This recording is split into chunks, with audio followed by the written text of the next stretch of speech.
Ayatnya apa Ustaz? Allah berfirman, kalau anak durhaka ke orang tua, ayatnya wa qadara rabbuka alla ta'budu illa iyyah wa bil walidaini ihsana. Allah perintahkan untuk berbakti ke orang tua.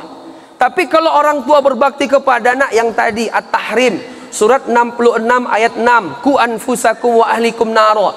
Maka kalau ada anak durhaka di waktu besar, itu yang salah orang tua, nggak mendidik anak di waktu kecil.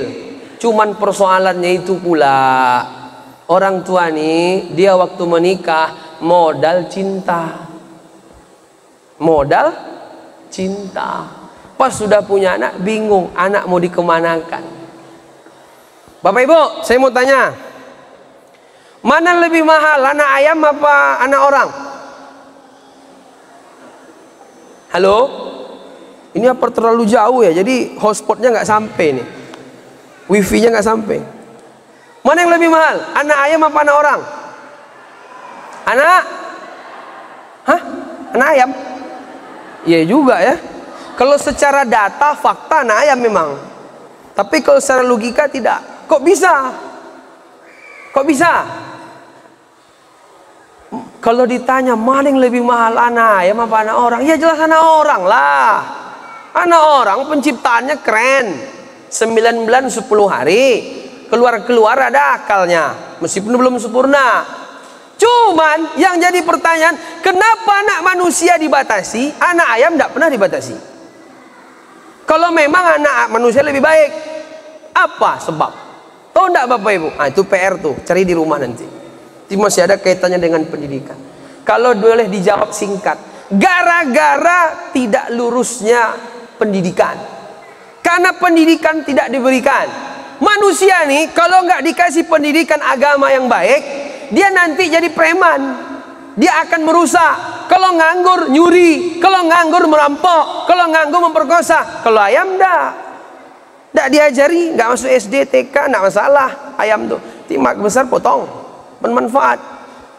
Jadi persoalannya pendidikan dan keadilan, bukan penanggulangan jumlah. Kalau selama ini kan penanggulangan jumlah yang ada, BKKBN. Tapi kalau 10 anaknya, yang seorang 12 anaknya, dididiknya jadi siswa-siswa SMP, SMA negeri pintar semua. Lulusannya SMA negeri pintar semua. 10 anak dia jadi ulama semua, jadi orang-orang hebat semua, berbakti kepada agama, nusa dan bangsa. Kenapa tidak? Kenapa harus dibatas-batasi anaknya? Persoalannya orang tua tidak bisa mendidik anak, itu lagi persoalannya.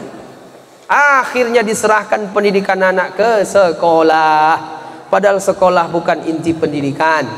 Inti pendidikan di rumah, bukan di sekolah. Tapi Ustadz, kami nggak mampu mendidik anak. Makanya orang tua dibagi 3 macam. Satu, orang tua ideal. Orang tua ideal tahu Bapak Ibu? Dia mendidik anaknya dari awal sampai 0. Makanya wajar sekarang banyak charger yang tertukar. Kalau HP Samsung, ngecasnya pakai Samsung. Kalau HP-nya smartphone, Vivo juga. Kalau sekarang enggak, HP-nya Nokia dicas pakai Samsung. Banyak sekarang anak nggak percaya orang tuanya, betul enggak? Kata guru saya, harusnya kan yang benar kata orang tua saya. Kenapa guru lebih tinggi pada orang tua? Harusnya ayah saya bilang, ibu saya bilang. Kalau sekarang kan enggak, guru saya bilang. Menandakan apa? Karena anak nggak percaya ke orang tua. Lalu tiba-tiba orang tua maksa anak, kau baca Quran ya, kamu baca buku ya. Orang tuanya ada baca Quran enggak? Orang tuanya aja ada baca buku enggak? Paling sekali baca buku tabungan. Itu aja nggak ada. Makanya Bapak Ibu, tidak ada kesuksesan tanpa kedisiplinan. Tidak ada kedisiplinan tanpa ketauladanan. 85% atau 90% pendidikan itu tidak usah banyak peraturan. Pelanggaran ini hukumnya ini, pelanggaran ini hukum. Cukup teladan, 90% pendidikan selesai. Yang namanya teladan dari atas, bukan dari bawah. Sekarang ini yang teladan tuh dari atas sampai dari bawah yang banyak. Di Bukit Tinggi ada namanya DDS. DDS itu apa Bapak Ibu? Didikan subuh. Mungkin di beberapa tempat belum ada ya. Di sini nggak ada Pak ya, hari Minggu. Ada juga ya, DDS. Itu tragedi DDS itu luar biasa itu. Hari Ahad subuh, anak SD disuruh ke masjid. Apa yang dipelajari? Azan, praktek sholat jenazah. Yang ngantarin siapa? Orang tua, ayahnya. Ayahnya ngantarin sampai gerbang masjid. Ayahnya lanjut ke masjid atau pulang ke rumah? Hah? Gimana, Bu? Pulang atau lanjut ke masjid? Ini kira-kira baik apa enggak? Teladan enggak nih? Yang teladan anak apa ya? Wajar banyak anak durhaka sekarang. Dalam Islam tidak ada anak durhaka. Ustaz, ada enggak anak durhaka dalam Islam? Enggak ada. Nakal tuh enggak ada yang turunan, apalagi tanjakan tuh enggak ada. Yang membuat anak durhaka ke orang tua karena orang tua melanggar peraturan. Orang tua banyak nggak ngasih contoh. Disuruh anaknya tahfiz, dia nggak pernah tahfiz. Gimana coba? Disuruh anaknya baca buku, dia nggak pernah baca buku. Disuruh anaknya belajar, dia aja jarang belajar. Bagaimana anak akan taat ke orang tua? Karena anaknya layak lebih contoh pada orang tuanya. Makanya Bapak Ibu, sekolah kami buat peraturan sekali sebulan orang tua wajib pengajian. Kalau enggak, keluarkan anaknya. Karena pendidikan tidak bisa dua hal, guru murid tidak bisa, harus yang ketiga. Tadi disampaikan sama Pak Pengawas, Pak Kepsek juga, Pak Komite. Nanti kan anak pulang sepekan, seminggu ya. Ya, itu pendidikannya diserahkan ke orang. Biasanya anak kalau pulang, balik ke sekolah lagi, lebih baik atau enggak? Tetap stabil, stagnan, atau makin rusak, atau makin baik? Idealnya makin baik, karena dia kembali kepada pendidikan inti, yaitu rumah. Tapi kebanyakan pesantren-pesantren, kalau anaknya pulang ke rumah, balik ke pesantren, balik ke sekolah, yang terjadi adalah apa yang terjadi? Anak makin baik atau biasa saja atau makin rusak? Gimana Bapak Ibu? Apa? Kayaknya nggak yakin nih jawabannya. Bapak Ibu, kalau anak nih pulang seminggu nih nanti, Bapak Ibu bisa menjaga mereka? Enggak mau jaga. Bisa lebih baik? Yakin? Apa buktinya? Yang ada guru-guru nih kebanyakan diajab sama orang tua.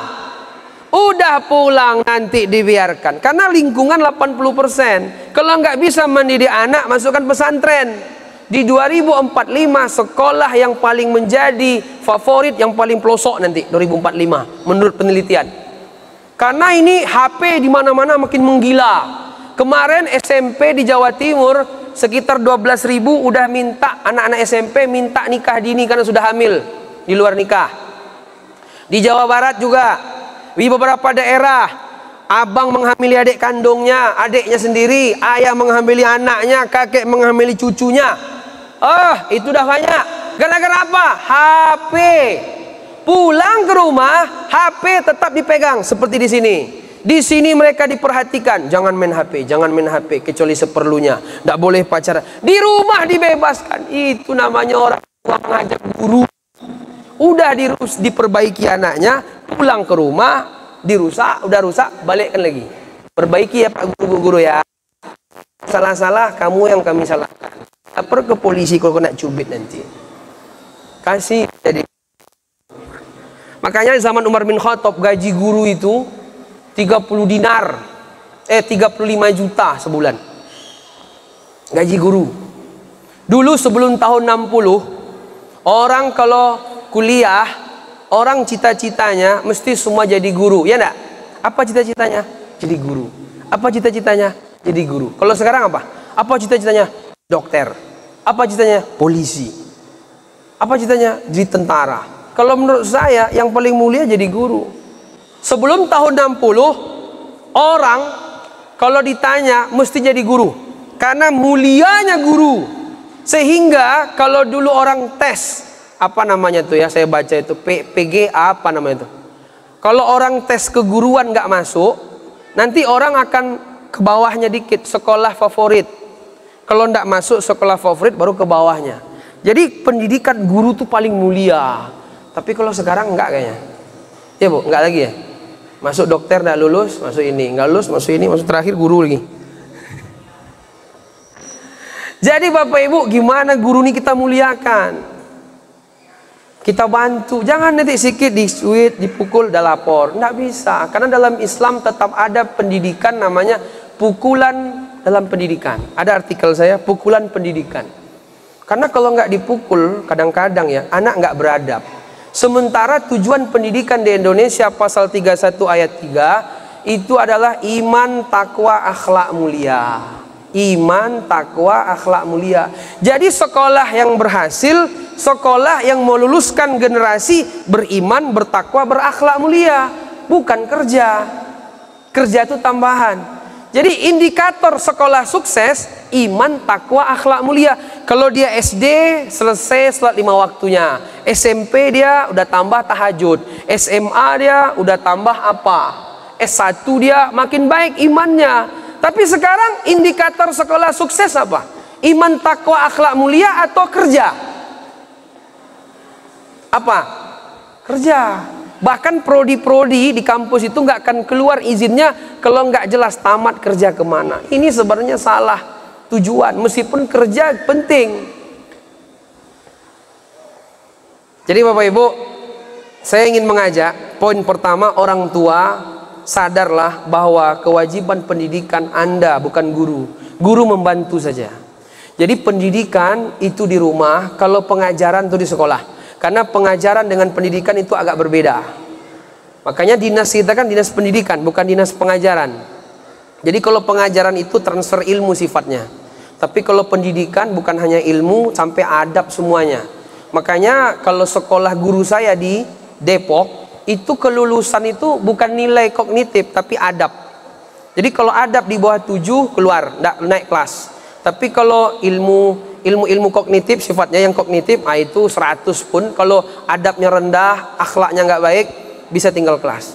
Inilah perbedaannya. Jadi Bapak Ibu, kewajiban mendidik anak orang tua. Makanya orang tua jangan sia-siakan anak. Karena pendidikan ini terkait pertanggungjawaban akhirat. Jangan sampai anak Bapak Ibu mereka pintar-pintar, cerdas-cerdas, tapi jiwa mereka kosong. Karena ada di Bandung seorang dokter punya anak 3 orang.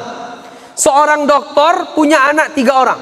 Dia buat buku bagaimana cara biar anak bisa sekolah ke luar negeri. Mau ngapain ke luar negeri? Emang Indonesia ini nggak luar negeri bagi orang Amerika? Luar negeri nih, ya kan? Tapi katanya cintailah produk Indonesia. Saya Bapak Ibu sekolah di Indonesia aja saya.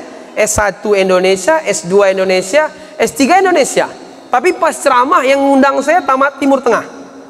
Dia S1 Mesir, S2 Sudan. Kita persilakan kepada Ustadz Mutakin untuk ceramah pada malam hari ini dengan tema Sakaratul Maut. Kita dalam negeri saja. Jadi Bapak Ibu, dokter ini punya anak 3 orang, akhirnya tiga anaknya semuanya ke luar negeri, sekolah ke Amerika. Sekian tahun berjalan, tiba-tiba istrinya jatuh sakit. Ini kisah nyata di Bandung, seorang dokter. Jangan Bapak Ibu, anak kita seperti dia mengingatkan kita. Dibuatnya buku bagaimana cara biar anak bisa sekolah ke luar negeri.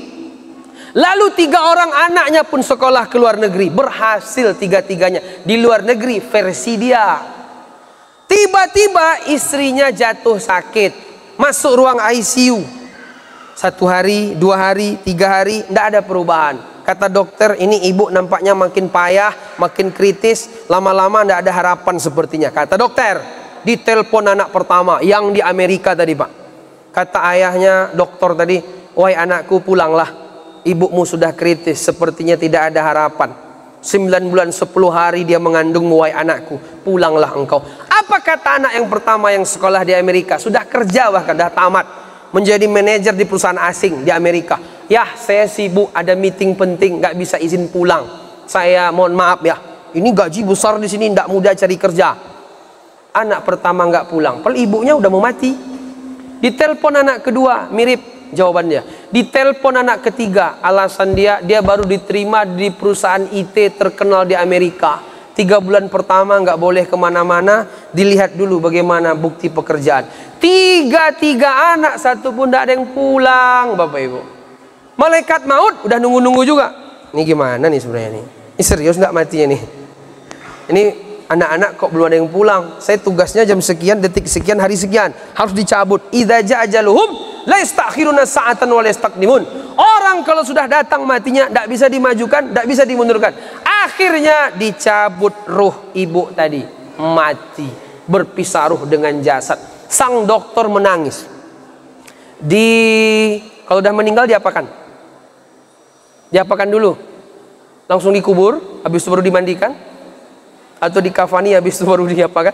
Dimandikan dulu, dikafani, disolatkan, dibawa ke kuburan, dikubur. Setelah dikubur, sang dokter menangis sejadi-jadinya. Ditanya sama orang-orang yang hadir, Pak dokter, kenapa menangis? Sedih sekali sepertinya. Ibu udah meninggal, ya sudahlah, tinggal cari ibu yang lain, kan tidak apa-apa. Bukan itu persoalan saya. 3 orang anak saya sekolah ke luar negeri. Saya buat buku bagaimana cara sekolah anak ke luar negeri. Tapi 3-tiganya tidak sesuai harapan. Kecewa, gagal saya mendidik anak. Kenapa anak nggak saya dekatkan dengan agama? Kenapa anak nggak saya didik dekat dengan ulama? Kenapa anak nggak dekat dengan masjid? Dia berharap nanti dibangunnya pesantren, cucunya masuk pesantren. Tapi menurut saya tidak usah masuk pesantren lagi. Masuk aja ke SMA negeri pintar dah, pesantren dah itu apa lagi. Pokoknya makin banyak aja murid SMA kita nih dah. Kalau tadi 75 sedikit sekali tuh. Harus banyak, tapi ya tentu gurunya nanti harus ditambah juga SDM. Jadi Bapak Ibu yang dimuliakan, poin pertama orang tua. Selesai ya. Selesai ya. Besok kita tambah lagi. Orang tua ini belum selesai sebenarnya lagi. Besok kita tambah lagi. Yang kedua, karena tujuan pendidikan kita meningkatkan iman, takwa, akhlak mulia, maka ada namanya tadi apa? Targhib Ramadan. Mana targhib nih? Udah ada targhib rupanya. Oh ada, targhib Ramadan. Targhib Ramadan. Bapak Ibu yang dimuliakan, sebentar lagi kita akan kedatangan tamu Ramadan yang paling agung, yang paling mulia. Maka kita perlu persiapan. Karena tidak semua orang Allah berikan rizki. Tadi malam saya punya murid tamat pesantren di Lala. Lala itu dari sini berapa jam? 2 jam ya. Itu meninggal, tidak dapat dia Ramadan. Makanya anak-anak ini setelah mereka belajar sekian tahun di sekolah ini, mereka tinggal meningkatkan iman. Karena tujuan pendidikan kan iman. Makanya Ramadan. Ramadan disebut dengan, sering disebut marhaban ya Ramadan. Marhaban dari kalimat rahaba yurahibu tarhiban. Tarhib artinya apa? Lapang. Hatinya lapang menyambut bulan. Jadi kalau marhaban ya Ramadan, selamat datang Ustadz, marhaban ahlan wa sahlan bihudurikum. Marhaban, apa arti marhaban Ustadz? Marhaban, marhaban itu arti selamat datang. Kalau selamat datang itu salah artinya tuh. Selamat datang, datangnya selamat, pulangnya tidak tahu kita lagi. Tapi lapang hati kami, lapang dada kami menerima. Ramadan juga seperti itu, lapang. Bapak Ibu gimana hatinya? Udah lapang sekarang? Mau nerima Ramadan tinggal seminggu lagi nih? Atau jangan-jangan nanti sayur jam 8 udah nggak bisa lagi nampaknya. Tinggal berapa hari lagi nggak boleh makan pagi. Yang bapak yang merokok, wah ini nampaknya lagi kita. Kalau merokok bubuk. Yang ibu-ibu, mohon maaf, yang suka menggunjing, wah nggak boleh kita menggunjing nih.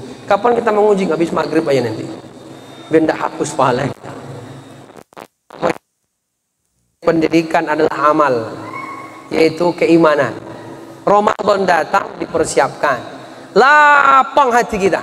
Ketika Ramadan datang, lapang hati menyambut. Tidak ada rasa sedih. Bahkan dalam satu riwayat, meskipun ada yang mengatakan hadis dhaif, sekiranya orang tahu kebaikan bulan Ramadan, dia rela Ramadan itu bagaimana setiap tahun, setiap bulan Ramadan. Tapi Allah buat sekali setahun saja. 11 bulan kita lalai. Paling enggak sebulan ini fokuslah untuk beribadah kepada Allah. 5 amalan di bulan Ramadan. Perlu Bapak Ibu ingat semua. Yang pertama tarawih. Yang pertama puasa Ramadan.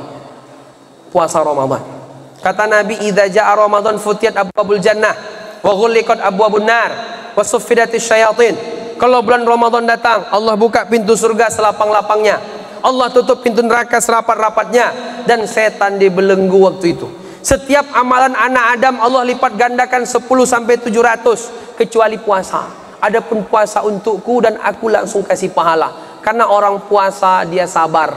Orang sabar pahalanya tidak pernah hilang, berlanjut aja terus. Orang kalau puasa, dia Bapak Ibu yang dilarang makan minum bercumbu suami istri dari terbit fajar sampai tenggelam matahari. Kalau sholat dilarang makan minum cuma 5 menit 2 rakaat, 4 menit 10 menit kalau dia 4 rakaat. Kalau orang umroh berihram, dia nggak boleh ini segala macam sampai dia selesai tahalul.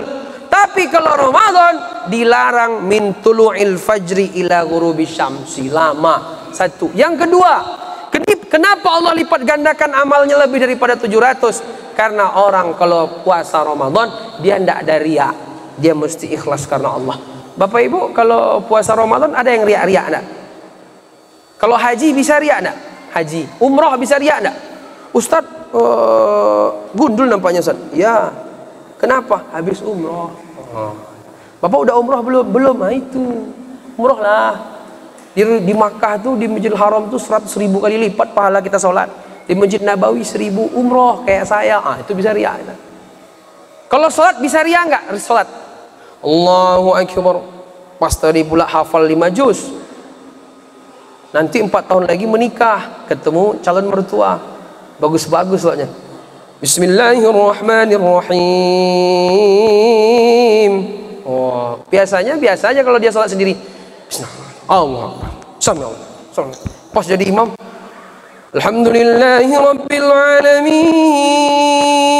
Apa irama itu? Sa'ad Al-Ghamidi. Oh. Ada riaknya kalau sholat. Sedekah bisa riak nggak? Sedekah.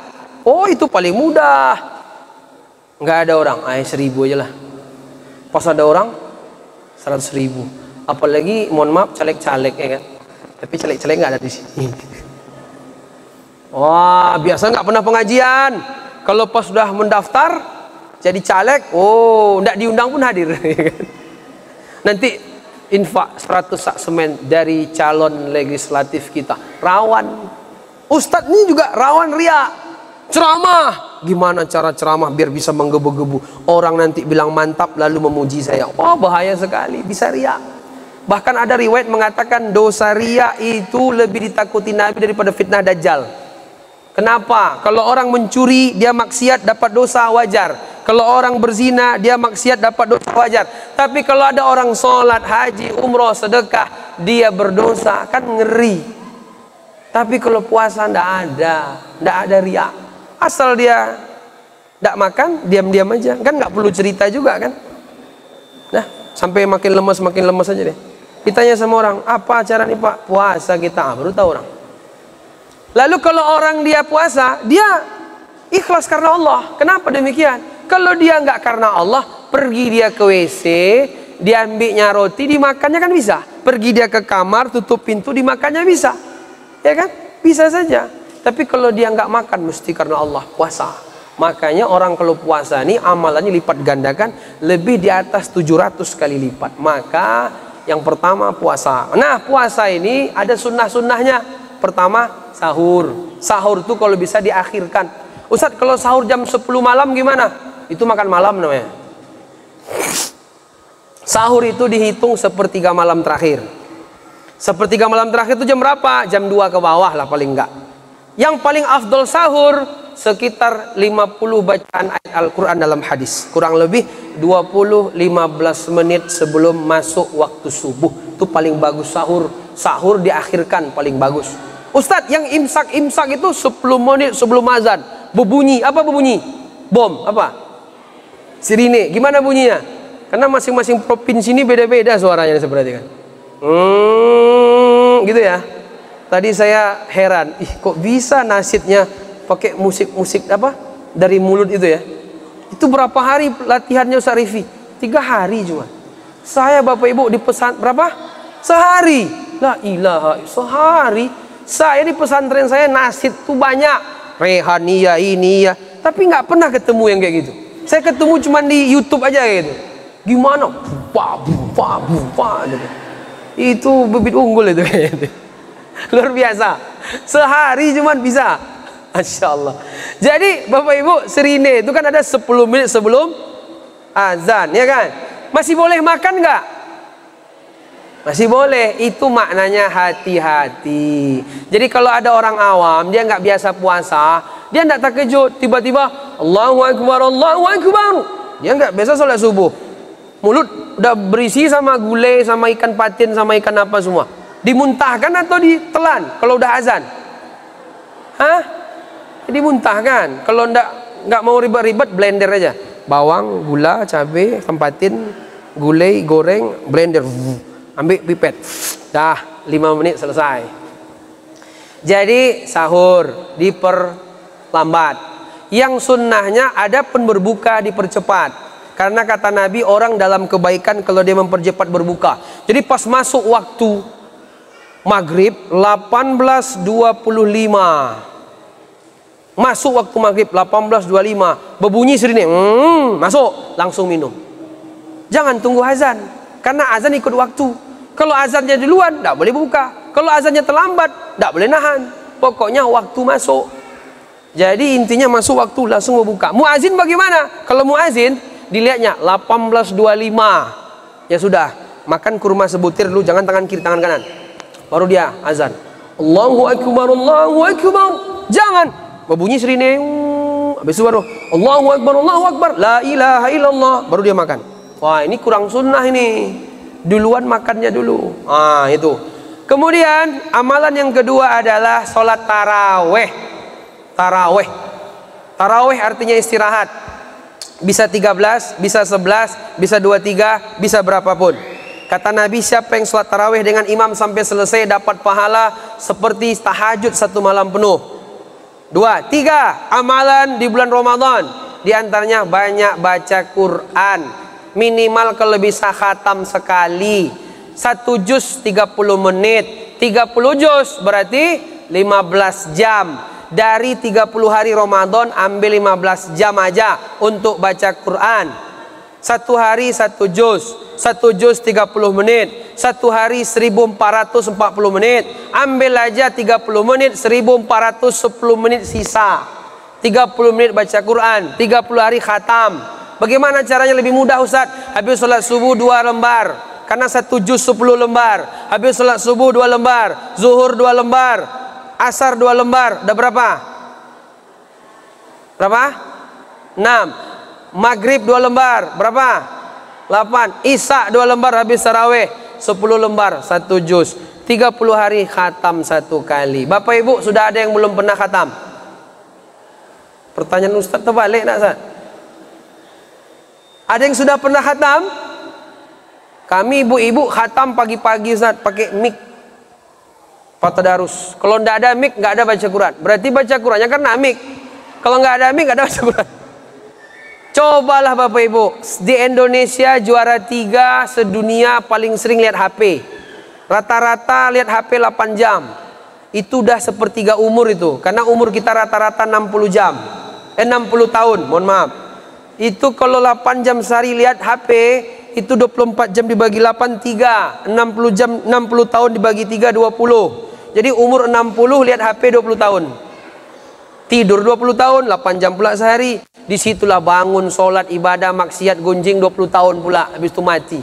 Karena rata-rata umur orang 60 tahun dalam hadis Nabi. Makanya Bapak Ibu, orang kalau pensiun biasanya 60 tahun. Nah, jadi Bapak Ibu yang dimuliakan Allah, kita HP aja sehari bisa 8 jam. Masa Quran tidak bisa setengah jam? Ini perlu dipikir-pikir ulang. Mau kemana kita ini? Bapak Ibu ini mau kemana habis ini nih? Mau kemana habis ini? Hah? Mau kemana? Mau pulang? Kita mau kemana nih? Ujung-ujung kita mau kemana? Ke kuburan. Kalau Bapak Ibu Allah kasih umur 60 tahun, umurnya 54, 6 tahun lagi mati. Kalau Allah kasih umur 60, umurnya 59, setahun lagi.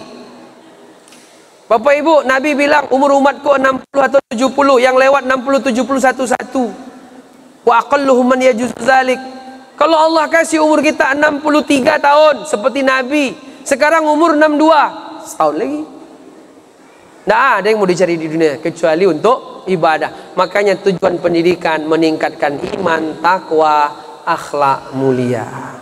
Jemaah yang dimuliakan Allah, Bapak Ibu yang dimuliakan, wali-wali murid, guru-guru, Pak Kepala Sekolah, Pak Pengawas, Pak Komite, dan anak-anak kami yang kami banggakan. Tidak banyak yang dapat kami sampaikan.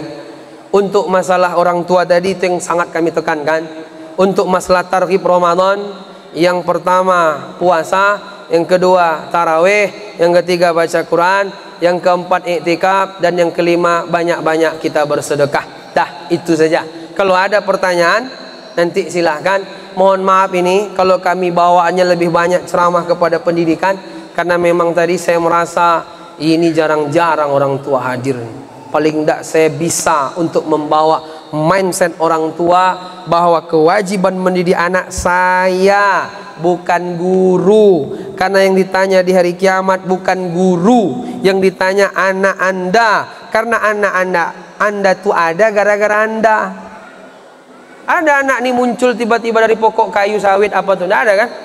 Muncul namanya si Firman. Muncul namanya dari mana? Dari sawit dia. Ada? Nggak ada. Anak tuh muncul gara orang tuanya. Lalu pas dia muncul, orang tuanya lepas tangan. Nggak boleh. Nanti di hari kiamat Allah akan minta pertanggung. Makanya dalam Quran ada surat namanya surat keluarga. Apa nama suratnya? Surat Ali Imran. Surat keluarga Imran. Hebat keluarga. Abu Bakar tidak disebut namanya dalam Quran. Umar tidak disebut nama dalam Quran. Ali, Utsman tidak disebut. Tapi ada sahabat disebut nama dalam Quran. Surat Al-Ahzab. Falamma qada Zaidun. Zaid ini anak angkat Nabi. Tapi nama aslinya Zaid bin Harisah, mantan budak. Disebutkan namanya dalam Quran karena masalah keluarga. Bukan karena masalah infak sodakoh, bukan, jihad bukan, tapi masalah keluarga. Karena dia bercerai dengan istrinya Zainab binti Jahas. Jadi kata para ulama betapa mulianya perkara keluarga. Makanya kata Vladimir Putin, kalau boleh saya pakai kata beliau, kata Vladimir Putin yang presiden Rusia yang hura-hura itu, keluarga lebih mahal daripada karir. Dah gitu aja. Keluarga lebih mahal daripada karir. Makanya lagu kita apa? Harta yang paling berharga adalah bohong itu. Kita S1, S2, S3, kita kecerdasan kita gini. Terakhir nih. Nanti kalau ada tanya jawab silahkan.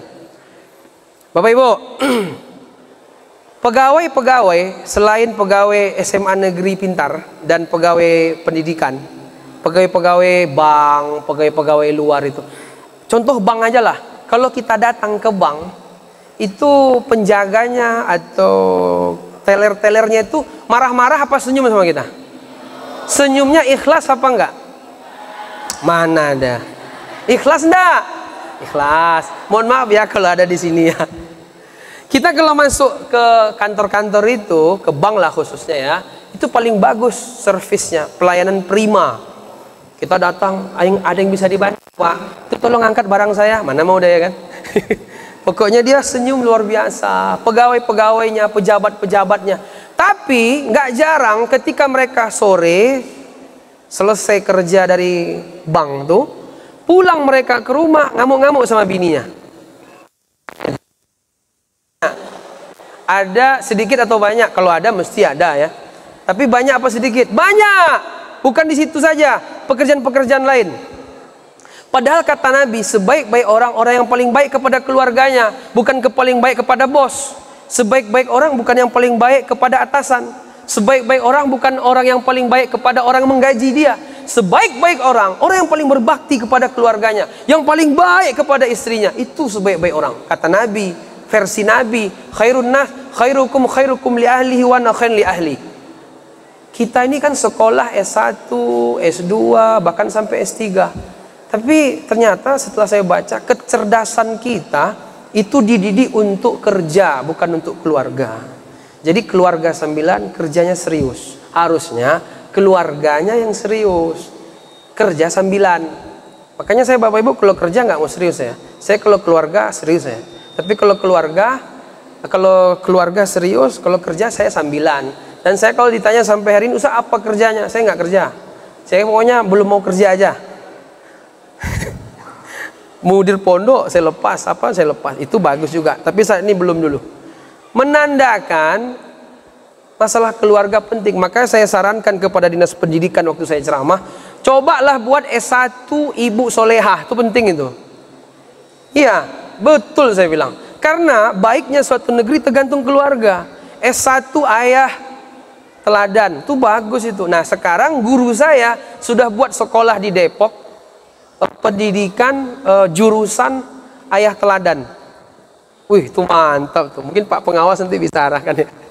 Jadi saran masukannya adalah membuat S1 ayah teladan ibu soleha. Oh itu mantap. Karena banyak orang dalam bekerja bagus, tapi dalam keluarga dia pusing. Ya, jadi kita ribut sama orang lebih ringan daripada ribut sama istri. Kita lebih ringan ribut sama atasan daripada ribut sama keluarga. Apa gunanya kita mentereng di luar tapi di rumah hancur? Kan itu banyak terjadi. Kenapa? Karena dia mendudukkan tentang tujuan dalam pendidikan. Bapak Ibu, mohon maaf silap dan salah, itu saja yang dapat kami sampaikan.